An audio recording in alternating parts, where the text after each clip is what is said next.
hear it again. Son of a gun, did you see that? How did that happen?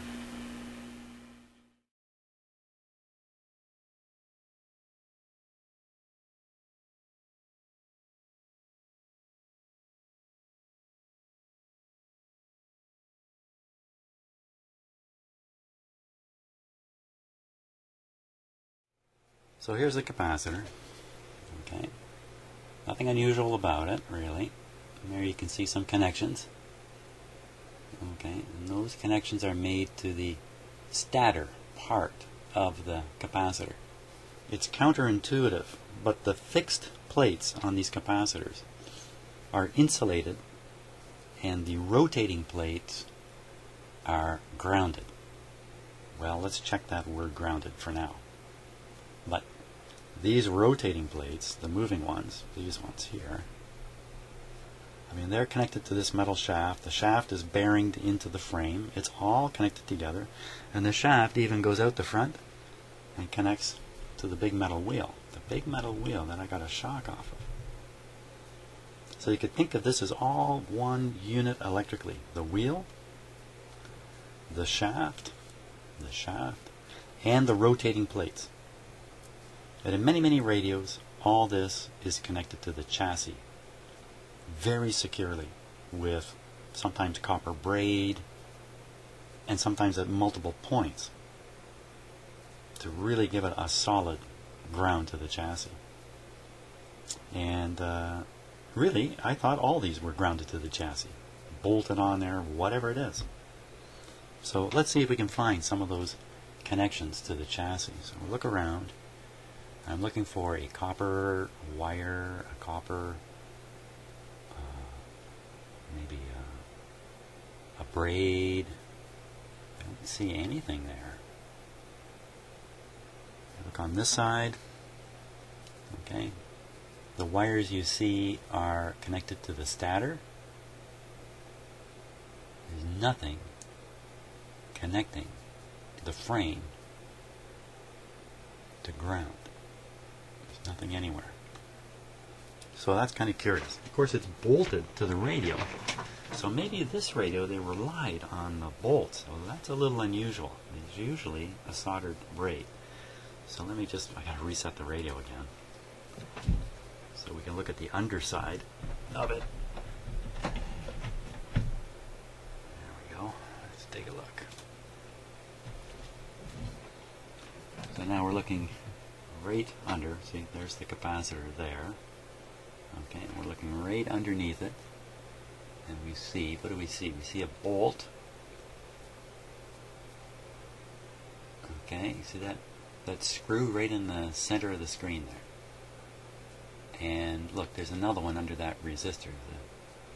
Right there. 2 screws with washers. And what's under the washer? Oh, it's a rubber grommet. Rubber grommet. I wonder if you can see it. Can you see any of that from above? Look, you can see them under there. Rubber grommets. They go right through. So in fact, that frame is not grounded to the chassis. And that explains how there can be 2 different voltages from here to here. Because they're not actually connected directly together. So what is the frame connected to? It has to be connected to the radio. It has to be part of the radio's circuitry. So we look very close, especially at the second screw. We can see, can you see? Hard for you to see. But just like this one, where you have this terminal here connected to the chassis, and this terminal strip, the center one, is connected to not the chassis, but one of those screws. You can actually see the ring from the attachment below the screw head, above the washer. So that center point there, this one right here, this point, is connected to the frame. of the capacitor.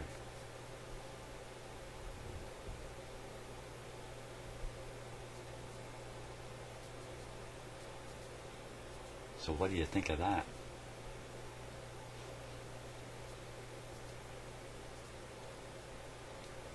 Is it coming clear yet?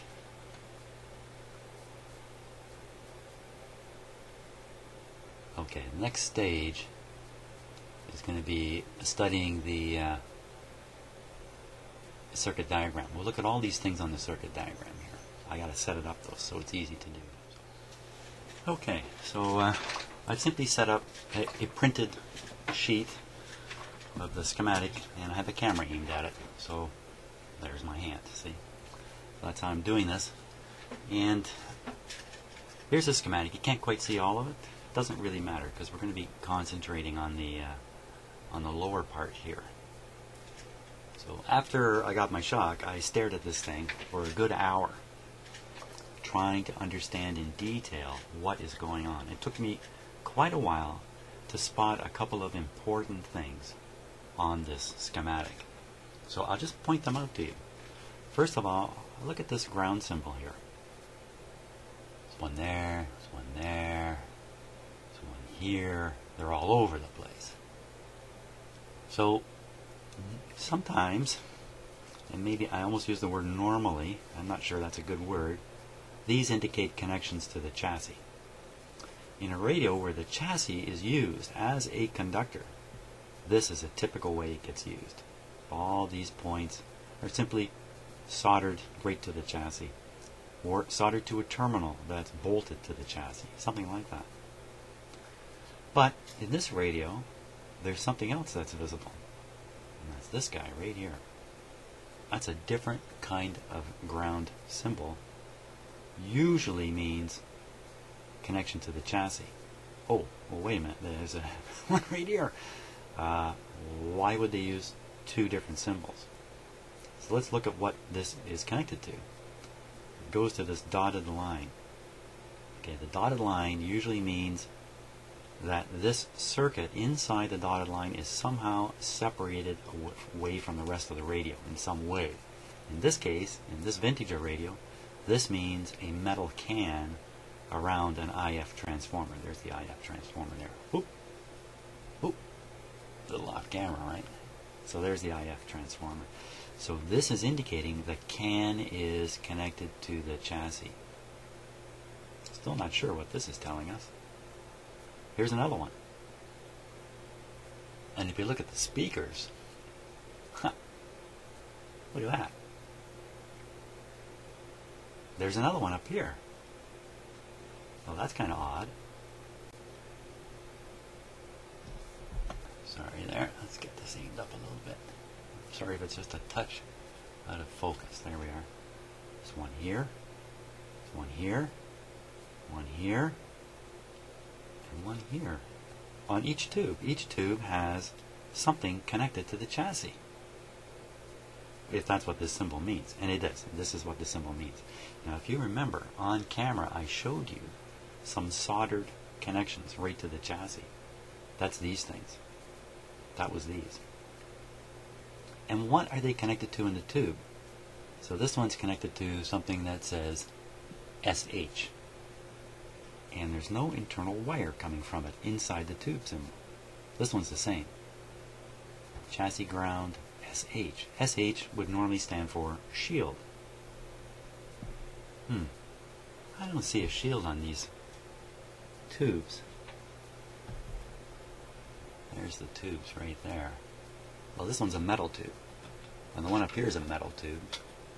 So maybe it's talking about the metal on these tubes. Now this one has something going on inside it. I don't really know if that's actually an electrical shield on the inside of the glass bulb here. Don't know. Definitely no shielding on this one. And I don't think this one has any kind of shielding on it. So a little confused about what is going on in the schematic. Now, last radio I learned the hard way that the schematic isn't necessarily exactly matching the radio, because they print up the schematic, they start building the radios in the factory, and they start making changes for various reasons. So a radio model can vary from the schematic. So, but we saw these. This one is really odd. This one, there's the chassis connection, there's the SH for shield, but look, there's an internal wire and it goes up to the suppressor grid. Suppressor grid. Now, the suppressor grid is usually at ground potential or something like that. So it's not too surprising that this would be connected to ground, and I'm using that word ground very hesitantly because it's actually a very vague term when you're working on things like this. So now let's go back to this other ground thing here, like this one, and this one, and this one. Hey, this one has an arrow pointing to it. Indicates common -B wiring. Okay, so for those of you who are quite knowledgeable about radios, you know what this means. It means that instead of using the chassis as a conducting element in this radio, they decided to use a separate wire. They paid the money to stick some more wire in this radio rather than go the cheap way and just use the chassis. It's actually a far smarter move. The chassis is a little hard to control, and I think it can introduce hums and stuff like that. A wire, of course, is much easier to control through a radio. So there must be a wire snaking between every one of these points somewhere in the radio. And while we're over here, look at this. So chassis ground. There's that word ground again. Chassis ground. And there's that symbol. So no question. This symbol on this schematic means connection to the chassis. I have seen other schematics where this symbol is used for connection to earth. Okay, so you really got to look carefully at what's going on with these. Now, if this is what I would call the ground point in the radio, terrible language to use, then how is this connected to this? And the answer is right here. Through this large resistor, 220K, and this capacitor, fairly large capacitor, 0.1. But it's not connected solidly by a wire. So if there's any current passing between this ground symbol and this ground symbol, it's got to get there through this resistor and this capacitor. And that's the essence of the story of how I got a shock. It's still not clear? Let me make it even clearer. And I'm going to run out of time, so I got to do this quickly now. There's other things I got to do today. So we'll go back and we'll look at the plug. There's the plug. There's the two wires coming along. Okay, don't get confused here. There's a little tap-off sort of thing happening to operate the motor in the record player. Don't worry about that. Look at this other wire. This other wire comes across, comes across, comes across, goes up, goes into the switch. Now if you look at the way the wafer is on the switch, then you can see that the wire here at number 10 will connect to the wire at number 9. Switch shown in extreme clockwise off position and viewed from front of chassis. Okay, so the switch is off and you can see there's no connection. This thing which goes to the common ground wire is not connected. In fact, the power coming in from the power supply from the outlet is connected to nothing. That's because the set is off in this picture. So there's the arrow showing the direction of rotation. So we rotated one snap, and now this wire is connected to ground. Well, not ground. It's connected to the common wire that runs all through this radio.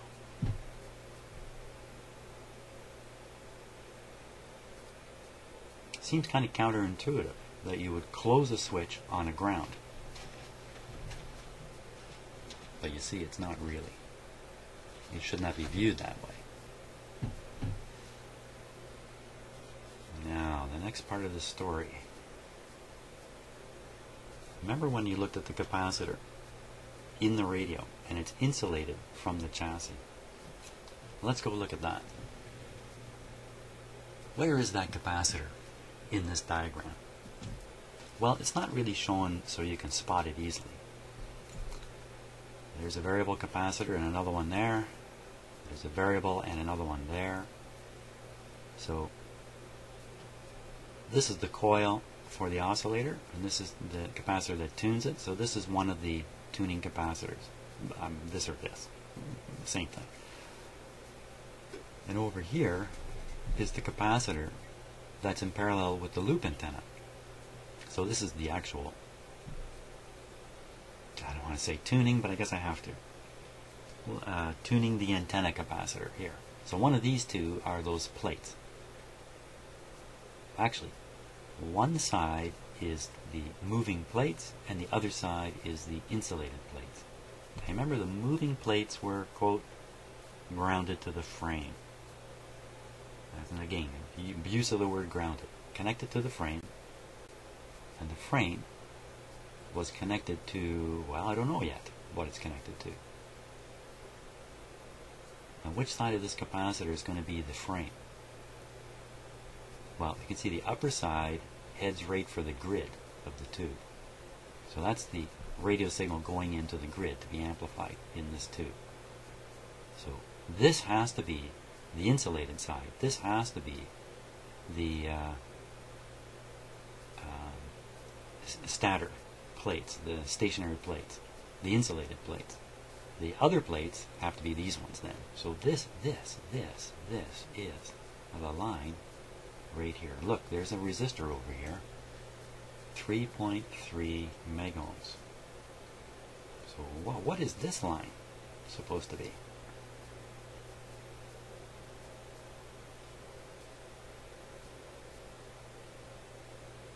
So let's take a look back in the radio now.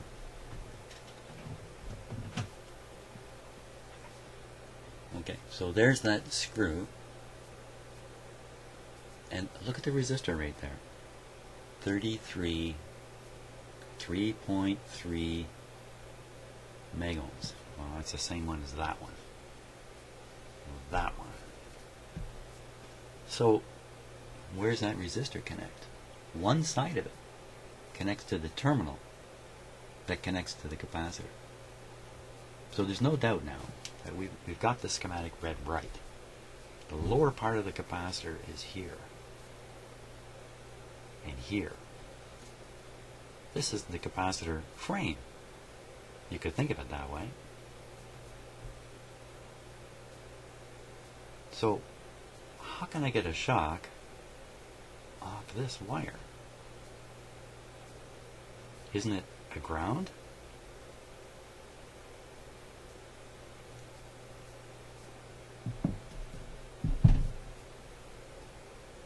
Okay, so let's go back to the outlet here. This story is complicated for me to tell too. When I get silent, it's because I'm trying to think of what to say next. So this is an unpolarized plug. You saw me switching it back and forth in the outlet. And sometimes it created a voltage and sometimes it didn't. And sometimes it created a hum and sometimes it didn't. And that hum depended upon connecting a ground to this point. Remember that green clip lead? There it is there. That goes to my light, that goes to the bar here, which is grounded. I had that connected to this point. So really, that ground is connected to the radio through this capacitor and that resistor. That's why, no matter what I did, I never got the light to come on, because the power that would reach the little red light, there's my red light there, the power that would reach that light would have to pass through this capacitor and this gargantuan resistor, 220K. There's no way there's going to be enough power going through here to light my little light, no matter what happens. So that's an important consideration right there. Now,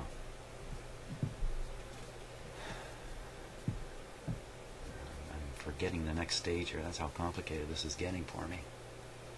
So sometimes when you put this plug in, this terminal will be on the neutral side of the outlet. Other times it'll be on the live side. If it's on the live side, you then bring 120 volts all the way along here, up through here, down through the switch, and into this point.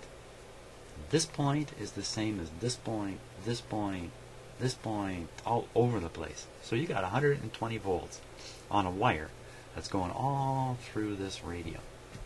Unless you switch the plug around, we won't trace where it goes the other way.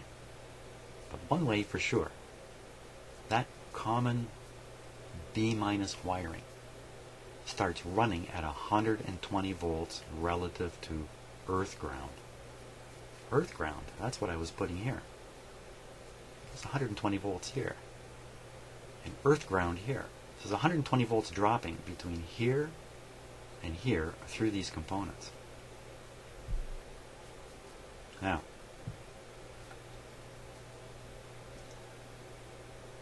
this connection somewhere meets up with that ground point. I'm not going to find it now.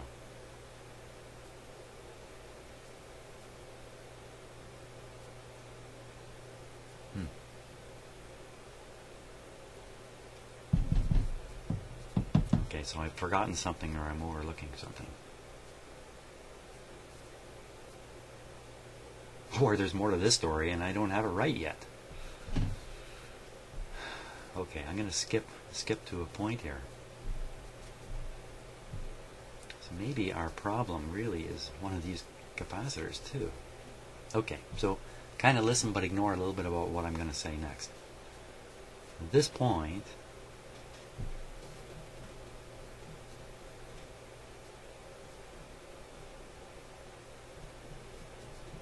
I'm thinking. You know, we need to make another test here. I need to find out if I can light the light off of this point. Let's try that. Hold on. Okay, I got to back up on my explanation. It appears as if even more is coming to light here. It's funny how when things are coming to light, they get really dark at first.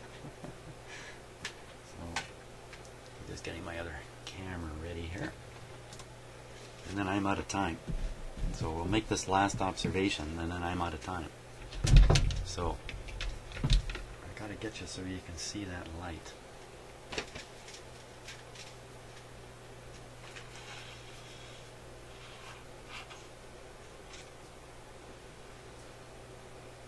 Good. There it is. Okay, so there's the light. Here's the clip. Switching on the power here. Everything safe first. Save enough. Okay, power's on. Radio's on. I believe it's on. The light didn't come on. Oh, because I unplugged it, of course. Now, yeah, so I've unplugged it, and now I'm going to plug it in. This is how I got a short circuit the last time I was working on a radio like this. When I plugged this back in, I did not plug it in the same way it was originally. And maybe I'm going to do that right now. Let's plug it in. Remember, with the ground wire on, we get a hum. And did you see that? I'll show you something else here. Something I forgot to show you.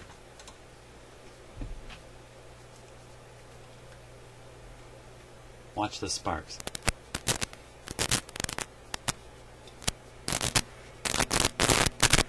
Really hard to see.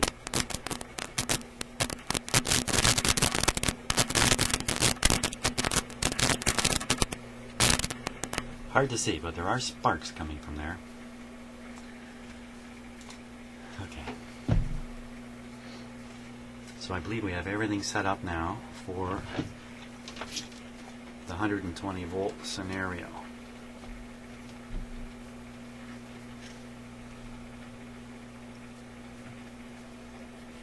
You'll have to trust me on this. I'm going to test for it. Running out of Okay, 120 volts. Will the light come on when I touch this with this? Or will some other disaster some other disaster occur? Ooh, baby. Here we go. Scary stuff. Can you see the light coming on? Okay, so I don't want to leave it on there because you can hear it's having other effects on the radio. Turn that off. Unplug it. So I'm going to have to cut the video at this point. I think for now anyway. Maybe I'll continue it and stitch it all together. Maybe I'll post it up at this point. Because I've given you just about everything you need to figure out how this happened. Except the last little piece. And I'm out of time. I got to run. So we'll catch up later. Okay, so through the magic of video, 24 hours has actually gone by since the last little clip you were just watching. So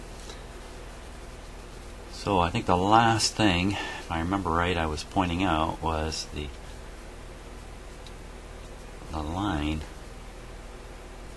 connects directly to ground, or I should say to this common bus. Here's the common bus. So under certain circumstances, or when this outlet, or plug rather, is plugged in the outlet in the right way, or maybe I should say in the wrong way, you can have 120 volts relative to Earth sitting here. Okay. So that voltage is blocked by this resistor, this capacitor, this capacitor, this capacitor. And blocked is a little bit of a too strong a word here. But here's the thing. This is very high impedance. This way is very high impedance because this chassis is connected to nothing. So this is just like an open wire. I mean, it looks like it here, kind of, doesn't it? So there's no power, no current flowing out into the chassis. And that means there's no drop in potential across these two guys. And that means that this point follows the potential of this point exactly. So that means that if you touch the chassis and touch this at the same time, why you shouldn't feel anything is 120 volts, exactly the same on both. I wouldn't recommend you be standing in sock feet on a cement floor when you try that. Certainly if you touch this under those circumstances, you're going to be jumping. If you touch this, you may not feel anything because the current is so restricted through this large resistor and this capacitor that it's still safe to touch this.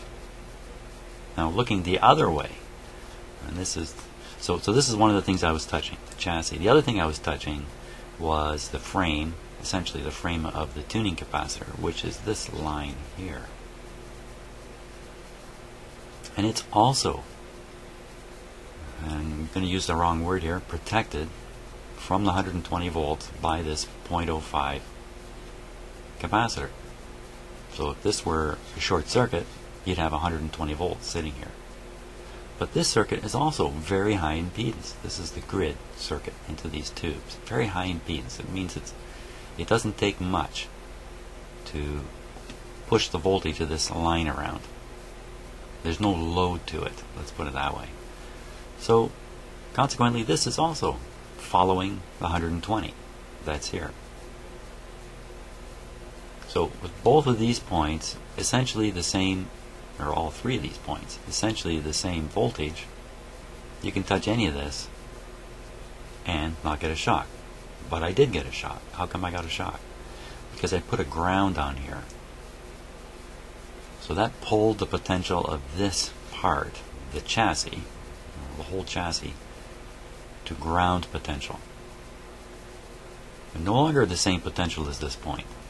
And there would be a voltage drop across the capacitor and the resistor, and a current flow, reactive this way and resistive this way, into the chassis. Okay, so with the ground on here, this is pulled down to 0 volts to ground. This is not pulled down. This still stays up at 120. So there it is, 0 and 120, because I put the ground wire on the chassis. which I shouldn't have done. Well, let's just say I should have been smarter about it. I certainly will be from now on. Now,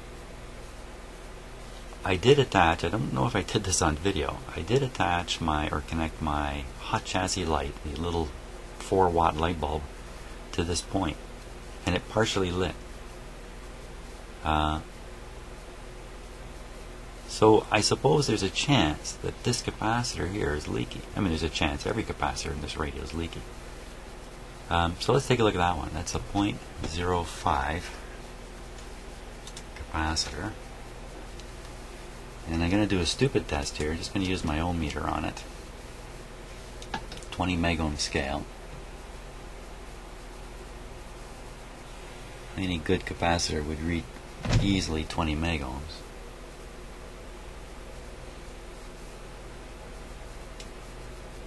And it reads 3. Now I am testing it in circuit. It's not the best idea either. So I think I'm on my way to replacing this guy, even if it's just an experimental thing to see what happens. I think that's what we'll do right now, in fact.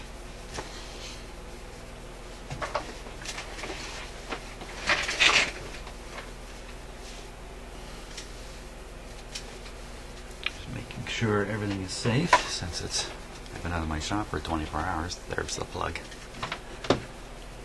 Okay.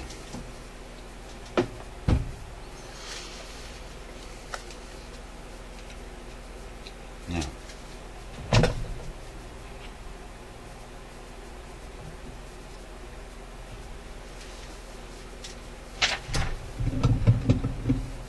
I think I'm just going to nip it out of there.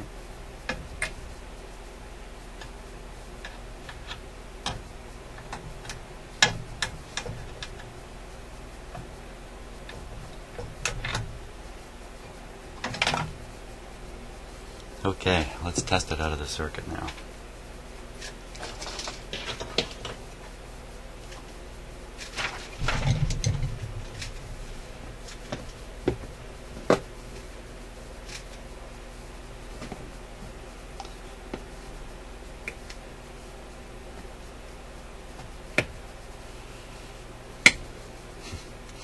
Hold on.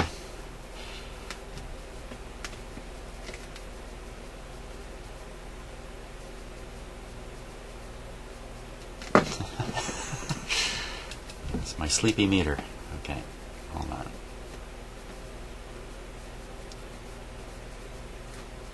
Hey, what happened to my meter there?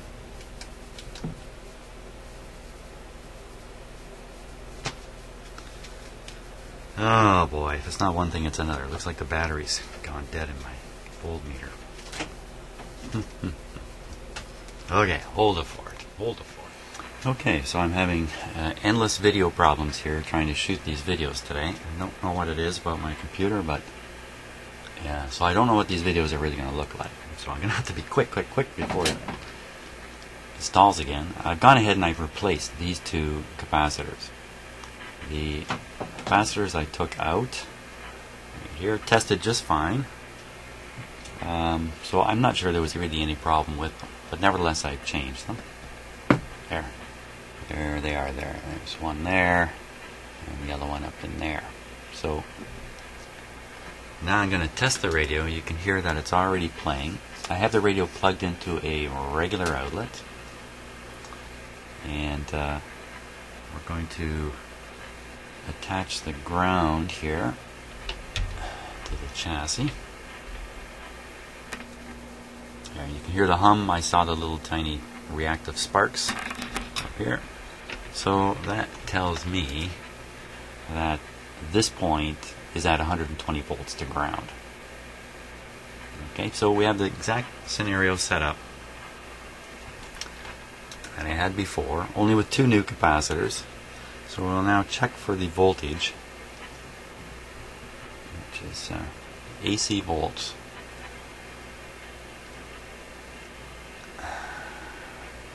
Between ground and here. Okay, so let's apply the ground now. Didn't have it on. There we go. There it is. 105, a little less. Oh, well, I've got the restricted power on to the radio, so it's going to read a little less. So there we are. Capacitors didn't make any difference. I didn't think they would. There's really nothing wrong with this radio. There's nothing that can be fixed that would remove the particular shock hazard that was in there, except this ground wire.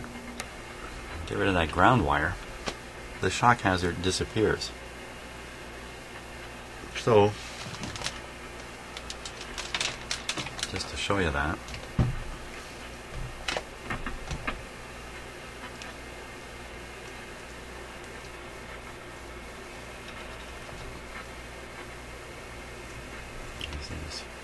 oh, might work a little better. There you can see, it's just a couple volts there now. But the voltage of the chassis to ground, to power ground,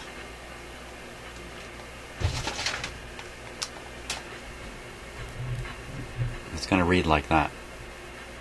Now, can I get a shock off that? Well, that's a good question. I'm not going to stick my finger on there and find out. It is through a capacitor and a large resistor. But I'm not about to experiment and find out whether. So the shock I got the time before may very well have been through a capacitor. Now there is another thing that needs to be explained, and that is, where did that hum come from when I had the ground connected to the chassis here? How did that generate this strange warbly hum in the radio? And there's a curious thing about this radio, and that's this connection right here. This chassis connection, which is connected to here that says SH for shield, but in fact, that's where you connect to the suppressor grid. Normally you would ground the suppressor grid, but to the chassis in this radio is something a little different than grounding it. Now, as long as nobody's put a ground on here, a real ground, then there isn't any voltage differences here to cause any problem. But if you put a ground here, I believe, in effect, you're putting 120 volts on the suppressor grid. 120 volts AC. And that's why that warbly sound. This is a tube whose intention is to mix signals. And this would happen in almost any tube if you drove it hard enough. But this one's actually designed to mix signals and is running as a mixer. And I've just supplied it with another signal to mix in with everything. That's my thinking anyway. So, take the ground off, radio goes silent. And with no ground there, it doesn't matter which way you plug it in down here. It's not going to hum like that.